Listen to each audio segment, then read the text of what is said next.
Now, just because something offers excellent value for money doesn't necessarily mean that it's actually any good at all. Let's use McDonald's for example. Yes, you can buy loads of food for not a whole lot of cash, but if you consume it all the time, your life's going to be miserable. So, can the same be said about the Mitsubishi Pajero Sport? Because when these were new, they offer incredible value for money. But now plenty of these are showing up on the used market. Do they still offer really good value for money? Or is buying one going to make your life miserable? Let's find out.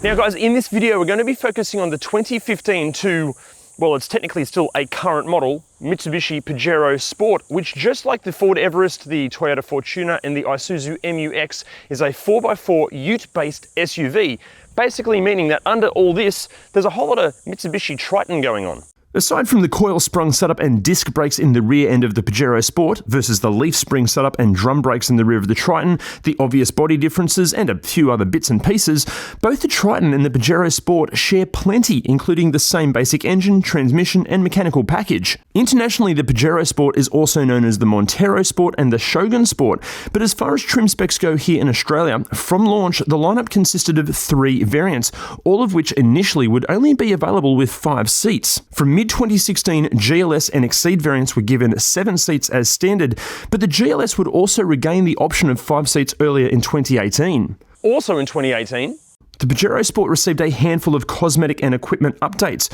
From early 2020, it received a far more substantial facelift, even more updates to the tech and equipment, while in 2022, a couple of rear-wheel drive models and a new flagship GSR joined the range. Now obviously if we were to go over all the intricate details of all of that, this video would go forever, it would get incredibly boring. So instead of that, we have gathered all of that information and we've put it in our incredibly handy and totally free ReDriven cheat sheets at ReDriven.com. Basically, it's like the ultimate Mitsubishi Pajero Sport buyer's guide.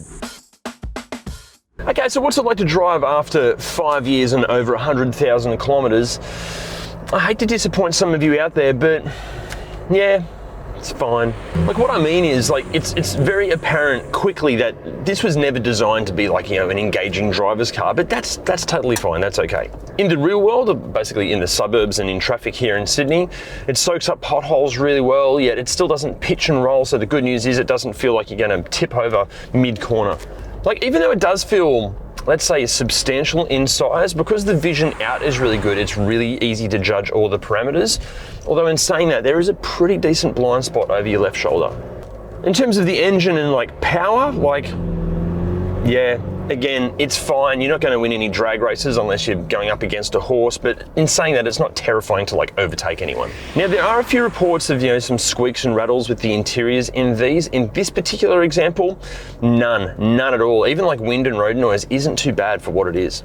Overall, what's the driving experience like? Well, you know, where it's driving most of the time, let's be honest, this is the kind of environment that most of these will be driven in. Yeah, it just does the job. There's no fuss, there's no excitement. It might not be as refined as some of the competition, but it's good. But one of the advantages that the Pajero Sport has over a lot of its competition is this thing, Super Select 2. See, many four-wheel drive SUVs, their four-wheel drive systems will only allow four-wheel drive on loose surfaces, meaning that on a sealed surface, they're actually two-wheel drive. But Super Select 2 will allow you to select four-wheel drive on a high grip surface, which is just inherently safer. And speaking of four-wheel driving, look, in this video we're not going to be doing any four-wheel driving because this isn't our car and we're stuck in Sydney, but a quick hunt through YouTube will quickly show you just how capable these things are. Honestly, these will handle pretty much all of the shenanigans that most owners will ever throw at them. Okay, interior-wise, look, this being the Exceed variant is quite the step up from the Triton that it's based on. There are very few indications, except for the overall design, that, yeah, this is based on a work ute. Ergonomics-wise, firstly, the seats really comfortable even on a long trip, plus they're really adjustable as well, so getting the perfect driving position is a breeze. One thing that is annoying, and might just be, I suppose, my anatomy, but my knee here bangs up against this center console and it gets a bit annoying.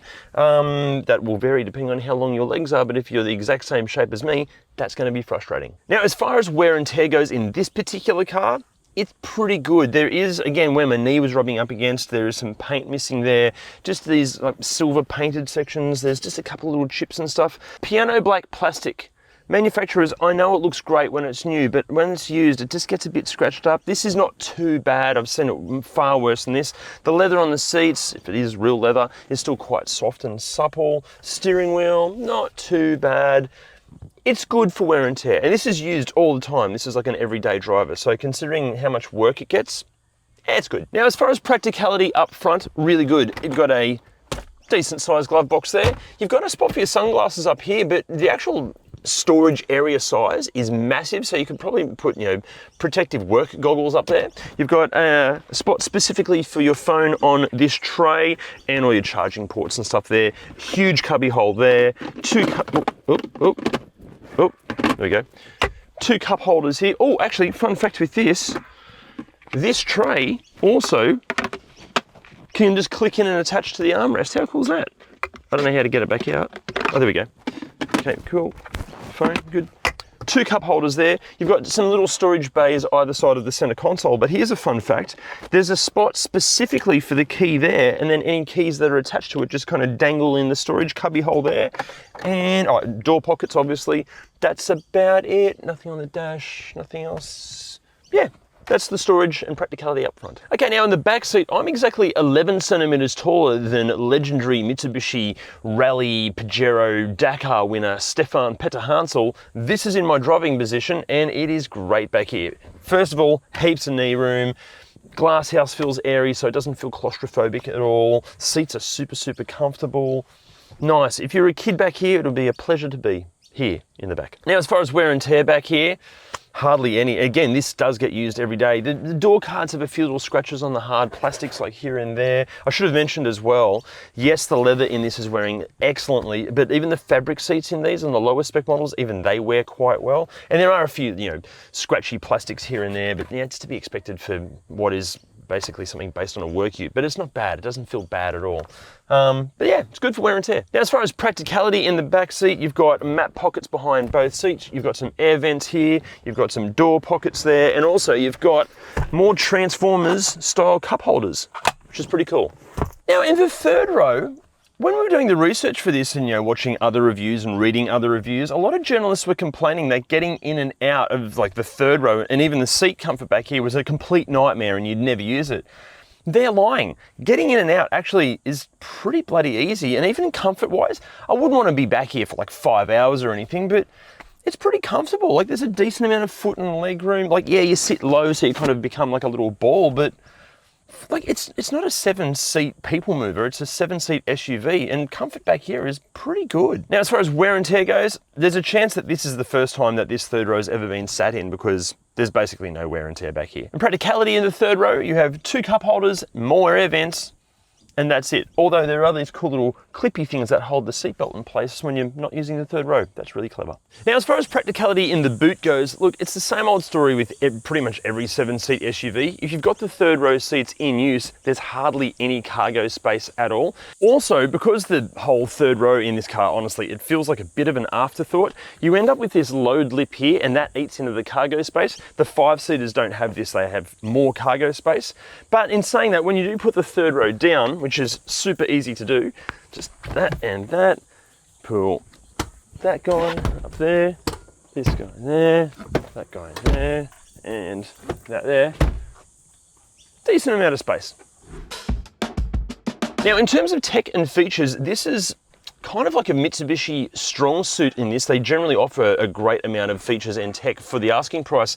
And in the Pajero Sport, yeah, it's business as usual. Even in the early base spec GLX, infotainment is taken care of via a 7-inch touchscreen display with Apple CarPlay and Android Auto, Bluetooth connectivity, and an okay sounding 4-speaker stereo. But you'll also get climate control, cruise control, and a leather steering wheel, while outside you'll get 18-inch alloy wheels, LED headlights, front fog lights, side steps, and roof rails. But then at the other end of the spectrum, spec up to a top spec Exceed like this one, and you'll get the leather seats that are heated for the front, dual zone climate control, auto headlights, rain sensing wipers, and the sound quality is drastically improved thanks to an upgraded 8-speaker stereo. Plus, on top of all of that, the 2018 update added extra USB ports and a few more bits and pieces, all of which are listed on our ReDriven cheat sheets at redriven.com. Basically, the Pajero Sport is loaded with stuff. Now, in terms of safety, as well as the inherently safe Super Select 2 system, ANCAP tested these back in 2015 and awarded them a perfect 5-star safety rating. But to take you through what safety features that you can expect, we're going to cut to another voiceover, but this time it's my friend Alex. But Alex isn't exactly real. Standard safety features include 7 airbags, ABS, EBD, ESC, and traction control. While higher spec and later variants can include forward collision mitigation, blind spot monitoring, and adaptive cruise control. And look, again guys, if you need the full breakdown of all the tech and features and safety gear that these come with, just jump on ReDriven.com and check out that cheat sheet. Okay, now to one of the most important parts of buying a used Pajero Sport, what goes wrong with these things? First of all, the rear tail lights. There are plenty of reports out there that even just looking at the rear tail light will sometimes make you recoil in disgust at what a horrific design that is. Now, Mitsubishi have tried to rectify this issue with the recent, or kind of recent update by covering that bit off, but why go halfway? Like, why not just kind of cut it off here, cover all that bit up, and make it look like that? Because with this, it just looks like a sad clown. Anyway, besides the looks, what actually goes wrong with these? First of all, with the exterior, the bash plate mounts are notoriously weak, but the good news is there's plenty of aftermarket options that will fix that. Next up, there are quite a few reports that if the electronic parking brake is exposed to really any nature or mud or dirt or anything like that, it can get a bit sketchy and actually get pushed out of alignment. You get a warning light on your dash and you just have to take it back to a mechanic to get realigned. Actually, just on aftermarket gear and like off-roading specific stuff in general,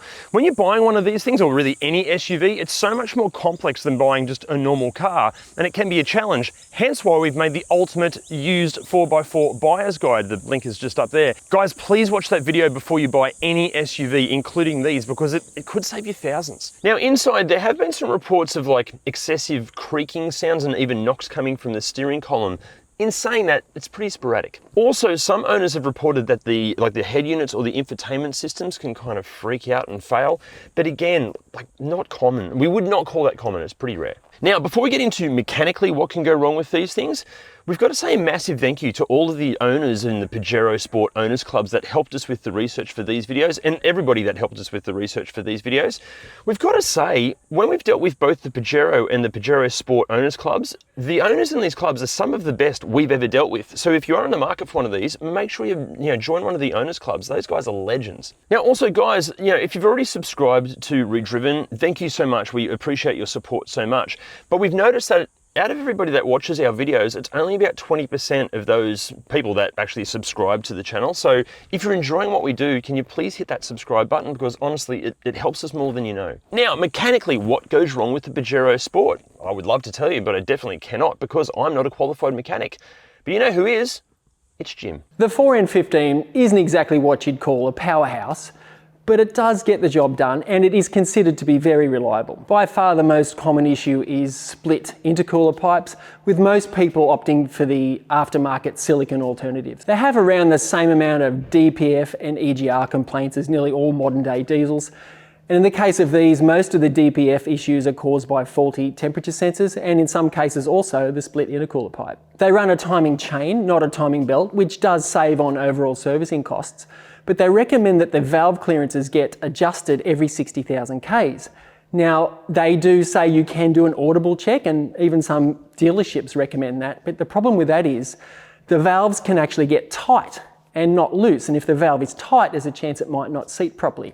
And when it's tight, it makes no noise whatsoever. So it's highly recommended you do get the valve clearances checked. So spend the money, don't be a tight ass. Don't be that guy. Another thing that'll definitely pay off in the long run is fitting a catch can, which will definitely help reduce inlet clogging, which these are prone to. But having a catch can might affect your warranty. Now, to be honest, that's really just an excuse by the dealership to not honour your warranty, or it really just demonstrates that they don't understand how engines work. The 8-speed transmission in these is the Toyota-derived Aisin transmission, which is in a bunch of rear-wheel drive applications, and arguably one of the most reliable 8-speed transmissions in the category. So with regular servicing, you're very unlikely to have any issues, but if you are towing, it's highly recommended you put on an additional oil cooler. So yeah, overall, mechanically, they are considered very reliable, and just make sure those services are up to date. Now, pricing here in Australia currently kicks off from around about $25,000 for an early high kilometre base spec example in average condition, and it tops out around about $75,000 for basically a near new one, probably drenched in aftermarket gear. Something like this, a 2017 top spec Exceed with a bit over 100,000 Ks on it, but in really good condition, probably around the mid $40,000 range. But what do they cost to own and operate? Mitsubishi claims a fuel consumption figure of 8 litres per 100 kilometres, which some owners claim they can get. We're not saying they're liars, but we highly doubt it. You're more realistically, you're going to be looking around about 10 to 12 litres per 100 Ks. Now, from October 2020, Mitsubishi offered an incredible 10-year, 200,000 kilometre warranty with 10 years of capped price servicing on these things. But in saying that, there are some terms and conditions. For example, the Pajero Sport, it has to be serviced at a Mitsubishi dealership to get that 10-year warranty. So if you are in the market for one of these, just, double check all that stuff. Look at the terms and conditions. But after all of that, should you buy one? Well, look, if you can handle the, let's say, polarizing looks of this thing, yes, you should buy a Pajero Sport. When brand new, the Pajero Sport offers immense ability, a great range of features and equipment, and really everything you'd ever want from a ute-based SUV. And when used, it simply provides even more value for money, plus it's proving to be ultra reliable, the build quality is consistent, and it might potentially be the pick for this particular category. Look, don't get us wrong, it's not perfect and there have been compromises made, but the same can be said for all of this vehicle's competitors. Just like the dual cab utes that the Everest, MUX, Fortuner and Pajero Sport are based on, they're all really good, and they're all just a little bit shit here and there. For us, the Pajero Sport just simply offers the best bang for your buck, and if it ticks all of the pre-purchase inspection boxes, yeah, it's a winner. So question for you guys, do you buy a Pajero Sport or an Everest or an MUX or a Fortuner? Let us know in the comments. See you next week. ANCAP tested this thing back in 2015 and awarded it, oh, you bastard. Here we go. Now, in terms of safety, as well as in, oh mate, come on. Here we go, this is the one. It's pretty good, like